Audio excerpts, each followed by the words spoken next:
દસક્રોઈ તાલુકાના મહેડા ગામના પતિ અને પત્ની આમ આદમી પાર્ટીમાંથી ચૂંટણી લડે છે. પતિ અને પત્નીને આમ આદમી પાર્ટીમાંથી ટિકિટ આપી છે. સલાલી જિલ્લા પંચાયતમાંથી ગીતાબેન જાદવને ટિકિટ મળી છે, ત્યારે નાથ તાલુકાના પંચાયતમાંથી જીતેન્દ્રભાઈ જાદવને ટિકિટ મળી છે.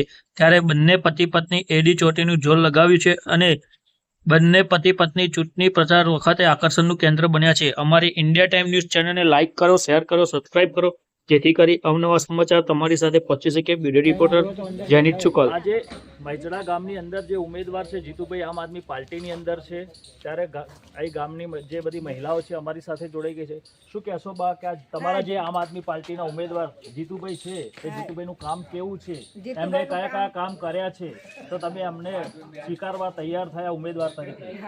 જીતુભાઈ ઘણા ગામમાં કામ કર્યા છે, આંખોના મોતિયા હતા, ઘણા બધા કામ કર્યા છે. કોરોનામાં અમને સાથ આપ્યો છે, એટલે અમે એમની પડખે જ ઊભા છે અને અમે એમનો સાથ આપીશું જ. કેવો સાથ આપશો? એ કહેશે એ પ્રમાણે અમે ઊભા રહીશું. અને જીતુભાઈ આવવાના એ અમારી પ્રભુ પાસે પ્રાર્થના છે, અને એમને અમારા ઘણા જ કામ કર્યા છે, ભલે એમની નાની ઉંમર. હવે તો સાહેબ ઘણા કામ કર્યા છે, એટલે બધું આવી ગયું છે. જીતુભાઈ આટલી હોસ્પિટલમાં કામ કર્યું, અમારા ઘરે આવી, મારી મમ્મી આવી હોય, મારા પપ્પા આવ્યા હોય, એમને હું એમના ઘરે દવા લેવા જાઉં તો એમાં છોકરા અંગાત મોકલાવી દે. નકર મને એમ છે કે તમે ત્યાં આગળ આવજો, બીજા કોઈ અમારા સગાવાલા હોય એમને હું એમના ઘરે લઈ જાઉં, તો સગાવાલાને જે મારા ઘરના બધાને સારવાર કરી રહ્યા જીતુભાઈ. પછી એમને હું હોસ્પિટલે જાઉં તો એમને ગાડીમાં બેસાડી લાવવા, મને કોઈ દિવસ રસ્તામાં જવું હોય તો ગાડી બેસાડી લાવ, તો એમને કોઈ દિવસ એવું રાખ્યું નહીં કે અમને ઊભા થઈને ના બેસાડવું એવું. પણ અમારી બહુ સેવા કરી રહ્યા જીતુભાઈ, અને આ મત તો જીતુભાઈને આપી મહત્વ બનાવવાના.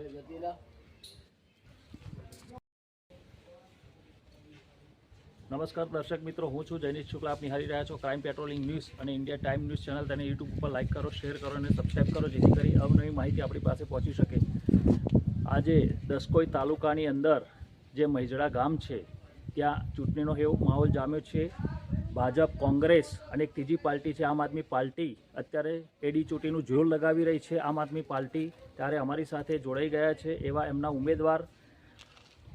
આપણું નામ શું છે અને તમે આજે આમ આદમી પાર્ટીમાંથી જે ઇલેક્શન લડી રહ્યા છો, તો કઈ રીતના તમે ઇલેક્શન લડશો અને આજે ગ્રામજનોના જે પ્રશ્નનું સોલ્યુશન છે તમે કેવી રીતના કરશો? એક તો મોંઘવારીનો માર, પહેલો મુદ્દો મોંઘવારીનો માર, બીજો મુદ્દો ભ્રષ્ટાચાર, ત્રીજો મુદ્દો બેકારી. અત્યારે આઈ થિંક મને ખ્યાલ છે તો ગુજરાતની અંદર 25 લાખ લોકો બેકાર છે, જેના રોજગારીનું માધ્યમ જ નથી. તે બેકારીનો માર, અને અત્યારે ગૃહિણીના ઘર ચલાવવું બહુ તકલીફ પડી રહી છે. અને એક બાજુ તમને ગેસના બાટલા નહોતા મળતા, તમે ટૂંક સમયમાં જોયા છો ગેસના બાટલાનો પણ માર હતો, કારાબજારી. પછી પેટ્રોલનો પંપ ઉપર લાઈનો લાગી હતી, તો પેટ્રોલ નથી એ રીતના લાઈનો લાગી હતી. તો આ બધું જે પ્રોબ્લેમ થયા, અને જે જનતા જે છે, જનતા જનાર્દન, એને પણ મુશ્કેલીનો સામનો કરવો પડે છે. રસ્તા તૂટેલા ફૂટેલા છે, રસ્તા બિસ્માર હાલતમાં છે. તો તમે કેવી રીતના આમ આદમી પાર્ટીની અંદર આ જે એડી ચોટીનો જોર લગાવો છો, અરવિંદભાઈ કેજરીવાલની આજે નિશાન એમનું ઝાડુ અને એમની પાર્ટી અરવિંદ કેજરીવાલની આમ આદમી પાર્ટી, તો તમે કઈ રીતના ગ્રામજનોનું સોલ્યુશન કરશો? અસલાલી 1 જિલ્લા પંચાયત સીટના ઉમેદવાર મારા ધર્મપત્ની જાદવ ગીતાબેન જીતેન્દ્રભાઈ. આમ આદમી પાર્ટીને મને મેન્ડેટ મળ્યો છે અને મને 18 નાથ તાલુકા સીટ પરથી તાલુકા પંચાયતમાં મને પણ મેન્ડેટ આપ્યો છે. એટલે એક જ પાર્ટી અમારે હસબન્ડ વાઈફને બંનેને ટિકિટ આપી છે. મોંઘવારીની વાત, મોંઘવારીએ માજા મૂકી દીધી છે. અત્યારે ગૃહિણીઓનું બજેટ ખોરવાઈ ગયું છે. ગેસનો બાટલો જ્યારે 350માં મળતો હતો, ત્યારે આપણા માનનીય સ્મૃતિબેન ઈરાની ખભે બાટલો મૂકીને વિરોધ કરવા નીકળ્યા હતા. તો સ્મૃતિબેન ઈરાની અત્યારે કઈ ગુફામાં છે, ક્યાંય દેખાતા નથી.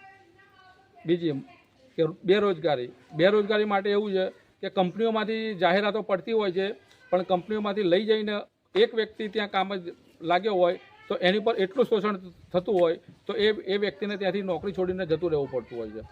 બીજી વસ્તુ કે આ જે રોડ રસ્તા, ખાલી રોડ રસ્તા કર્યો એ વિકાસ નથી. વિકાસ અમારા ગામડે સુધી પહોંચો, કે તમે કોઈ બી ગામડામાં ગાંધીનગરથી 30 કિલોમીટર જાઓ ત્યાં વિકાસ નથી, સુરત નવસારી જાઓ ત્યાં વિકાસ નથી. કે જે આપણી બહેનો હોય જે ડિલિવરી માટે એમને જોડી કરીને જો એમને લઈ જવા પડતા હોય, કે જ્યાં 108 ના પહોંચી શકતી હોય, કે જ્યાં પાણીનો પ્રશ્ન હોય. તમે કચ્છમાં જાઓ, કોઈ બી જગ્યાએ જાઓ, હું તો આખા ગુજરાતમાં ફરું છું, બધી મને ખબર છે. એટલે કીધું વિકાસ ખાલી એમના નેતાઓનો વિકાસ થયો છે કે જ્યારે એ નાનામાં નાની ચૂંટણી લડતા હોય ત્યારે સાયકલ લઈને ફરતા હોય, ટુ વ્હીલર લઈને ફરતા હોય, અને 5 વર્ષમાં એમ જોડે ફોર્ચ્યુનરના બંગલા ક્યાંથી આવી જાય છે. એટલો ભ્રષ્ટાચાર છે કે માજા મૂકી દીધી છે. ભ્રષ્ટાચારને અમે નાબૂદ કરીશું. અમારું લક્ષ્ય એ જ છે કે શિક્ષણ, આરોગ્ય અને પાણી, લોકોની સુખાકારી, કે જ્યાં જ્યાં લોકોને જે તકલીફ પડશે, અને મારું પ્રથમ પ્રાયોરિટી રહેશે કે ગામડે સુધી પહોંચીને મારા મત વિસ્તારમાં તો કામ કરીશ જ, પણ બીજા મારા દસકો તાલુકામાં ટોટલ ગામડામાં જઈને હું કામ કરીશ કે જે વિધવા બહેનોનું પેન્શનનું હોય, વૃદ્ધ પેન્શન હોય, કોઈને પછી ત્યાં એમનો MTSમાં પાસ હોય, STનો પાસ હોય, બધું કર્યા પછી બરાબર દસકો તાલુકામાં જે દિવ્યાંગો હોય એમના માટે કામ કરીશ, ગરીબોનું કામ કરીશ, કોઈને રાશન નથી મળતું, કોઈને ઘરનું એ પ્રધાનમંત્રીનું હોય તે કરીશ, ખેડૂતો માટેનું એ કરવાનું કે જે ખેડૂતો માટે અમારા 2019માંથી અમારો કિસાન જે અત્યારે હેરાન થાય છે એ વીમો બંધ કરી દીધો છે. વીમાની જગ્યાએ 2000 રૂપિયા આવે છે, તો તમે 12 મહિનામાં તમે 24,000 રૂપિયા છો. એની સામે તો અમારે એટલું નુકસાન થાય છે કે ડાંગરમાં, ઘઉંમાં તો પાક વીમો અમારો મળતો નથી. જ્યારે મોદી સાહેબ એમ કહેતા હતા કે પાક વીમો કે તમારું ફસલ એ થઈ જાય તો બી તમને પાક વીમો મળશે, અત્યારે કંઈ મળતું નથી. ખેડૂત અત્યારે એટલો દુઃખી છે. રાત્રે લાઇટ મળે, ઉદ્યોગોને 24 કલાક લાઇટ મળે, જ્યારે અમારા ખેડૂતોને રાત્રે લાઇટ મળતી હોય છે તો રાત્રે મારે જવું પડતું હોય છે. તો ખેડૂતો માટે હું જાહેરમાં રેલી કાઢવાની થશે, આંદોલન કરવાનું થશે, વિધાનસભા જવાનું થશે તો હું જવા તૈયાર છું. જીતુભાઈ, આપણે વાત કરીએ તો આ ગામની અંદર જે વિકાસ ગાળો થયો એવું કહી શકાય?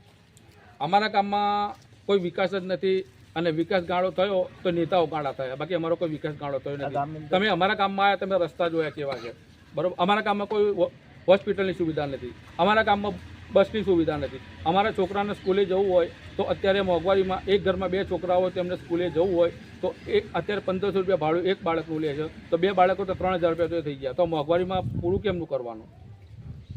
હવે આપણે હમણાં જે પત્ની ઉમેદવારી નોંધાવી છે તે આપણે અમારી સાથે જોડાઈ ગયા છો. શું કહેશો? તમારું નામ શું છે પહેલાં, અને આ જે અત્યારે ઇલેક્શન આવી રહ્યું છે ત્યારે તમે આ બહેનોને કેવી રીતના મદદ કરશો? બહેનોને પણ રોજગારી જોઈએ, ના જોઈએ એમ નહીં. બહેનોને ઘર ચલાવી તકલીફ પડી રહી છે, ગૃહિણીમાં મરી મસાલાના ભાવ વધતા જાય છે દિવસે, તો તમે કેવી રીતના બહેનોને તમે રોજગારી પૂરી પાડશો? હું જીતીને આવીશ તો બહેનોને કોઈ બી તકલીફ હશે તો હું પૂરી પાડીશ. કેમ કે એક ગામની અંદર એક આંગણવાડી જોઈએ. આંગણવાડીની અંદર કાર્યકર્તાઓ જે બહેનો છે આંગણવાડીની અંદર, તે એમને પગાર નથી મળતો જોઈએ એવો, અને પછી એમના જે બાળકો ભણતા હોય, બાળકોનો અભ્યાસ હોય, તે બાળકોનું કુપોષણ થતું હોય, તો તમે કેવી રીતના હેન્ડલિંગ કરશો?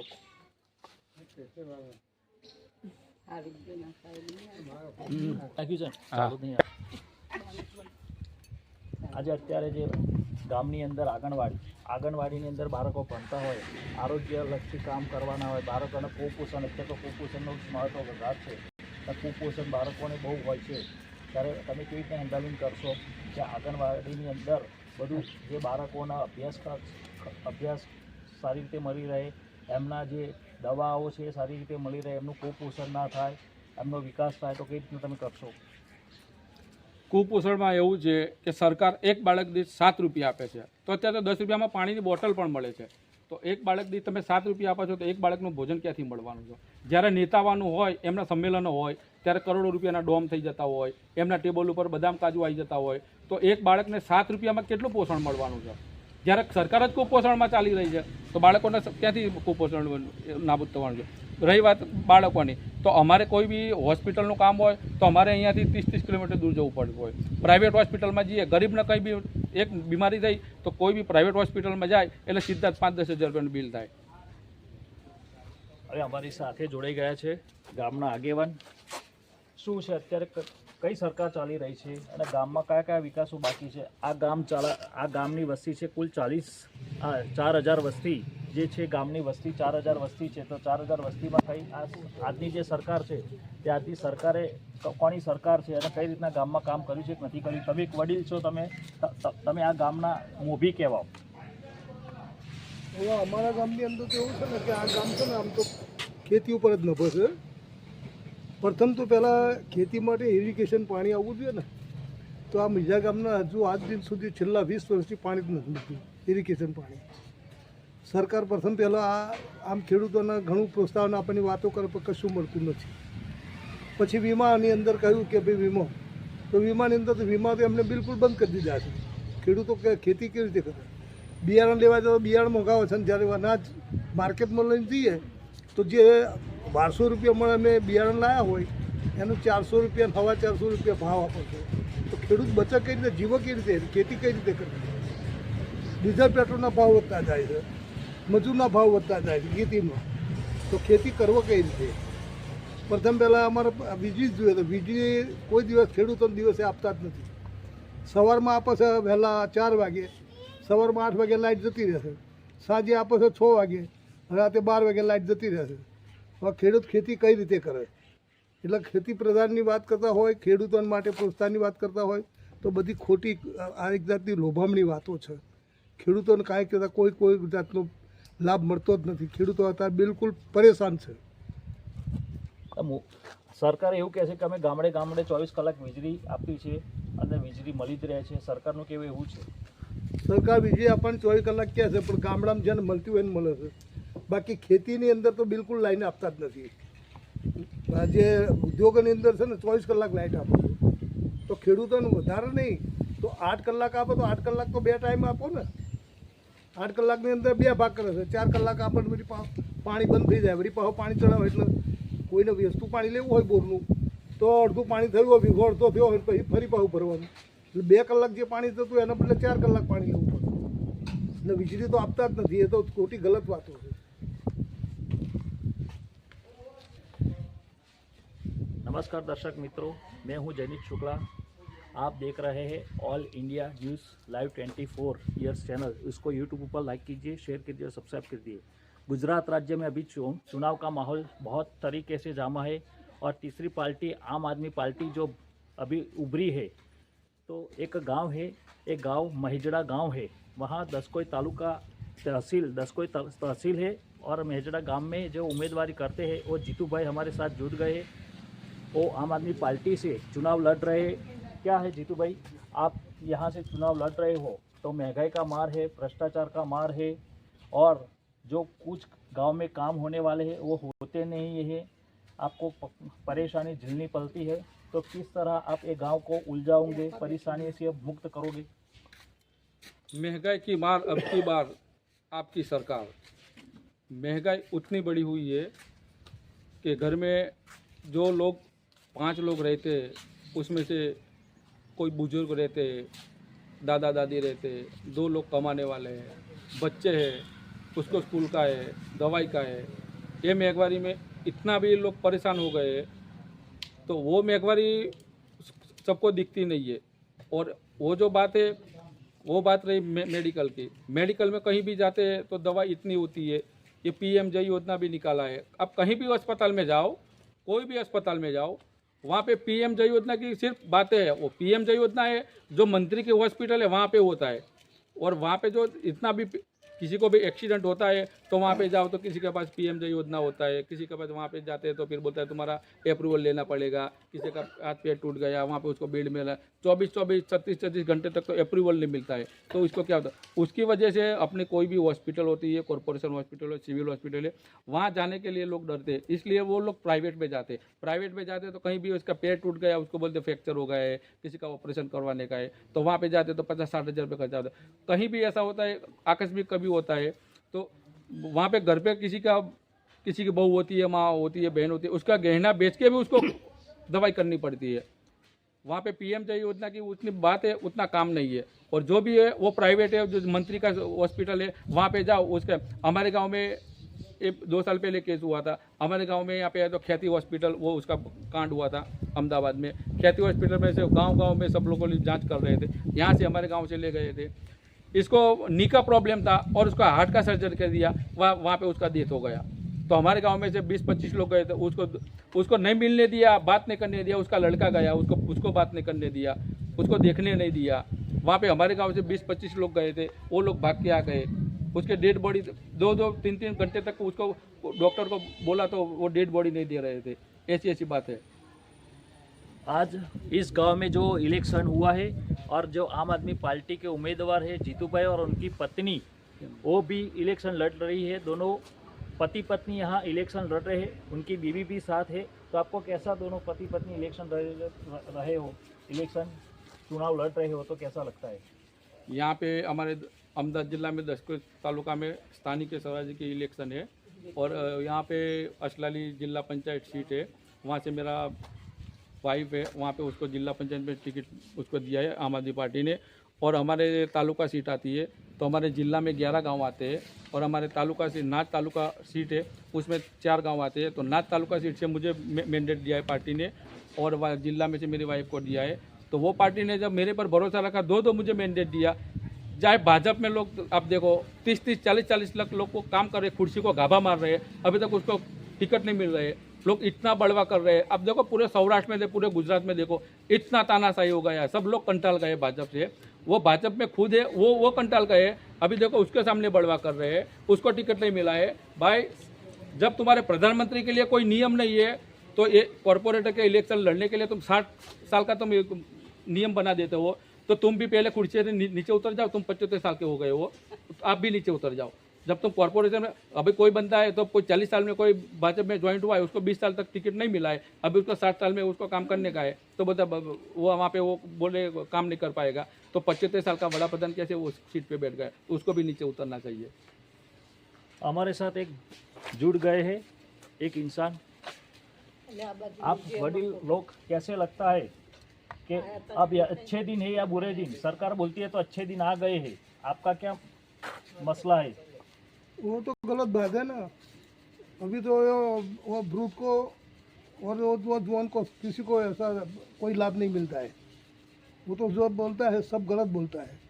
वो तो गलत बोल के वो लुभावनी बातों करते हैं, वो सब गलत बात है। तो अभी अच्छे दिन नहीं है ना? नहीं, अभी तो अच्छा दिन नहीं है। अभी क्या लगे कि अच्छा दिन आएगा कि नहीं आएगा, अभी कोई बुरा दिन आएगा तो किसको मालूम। अभी बुरा ही दिन चलता है, ऐसा माहौल है ना? तो चलता ही है, अभी बुरा दिन चलता है तो कैसा दिन आएगा वो भी मालूम नहीं है अभी। तो आपको कैसा लगता है? आम आदमी पार्टी आई है तीसरी ऊपर आदमी पार्टी आएगी तो अच्छा दिन आएगा, वो तो हमको भी भरोसा है, पक्का भरोसा है, पक्का भरोसा। पक्का अच्छा दिन आएगा। वो आएगा तो अच्छा दिन आएगा। वो तो सारा सब भ्रष्टाचारी आदमी है सब।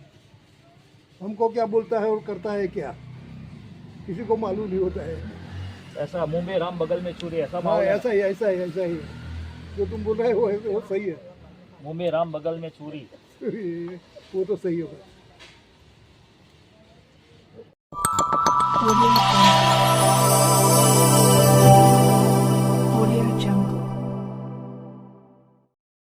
દસક્રોઈ તાલુકાના મહેડા ગામના પતિ અને પત્ની આમ આદમી પાર્ટીમાંથી ચૂંટણી લડે છે। પતિ અને પત્નીને આમ આદમી પાર્ટીમાંથી ટિકિટ આપી છે। અસલાલી જિલ્લા પંચાયતમાંથી ગીતાબેન જાદવને ટિકિટ મળી છે, ત્યારે નાથ તાલુકાના પંચાયતમાંથી જીતેન્દ્રભાઈ જાદવને ટિકિટ મળી છે।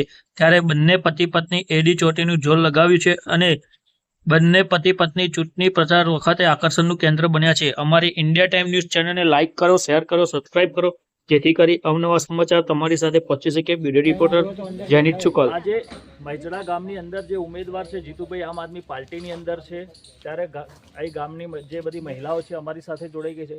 શું કહેશો બા કે તમારા જે આમ આદમી પાર્ટીના ઉમેદવાર જીતુભાઈ છે તે જીતુભાઈનું કામ કેવું છે, એમણે કયા કયા કામ કર્યા છે, તો તમે અમને સ્વીકારવા તૈયાર થયા ઉમેદવાર તરીકે? જીતુભાઈ ઘણા ગામમાં કામ કર્યા છે, આંખોના મોતિયા હતા, ઘણા બધા કામ કર્યા છે। કોરોનામાં એમને અમને સાથ આપ્યો છે, એટલે અમે એમની પડખે જ ઊભા છે અને અમે એમનો સાથ આપીશું જ।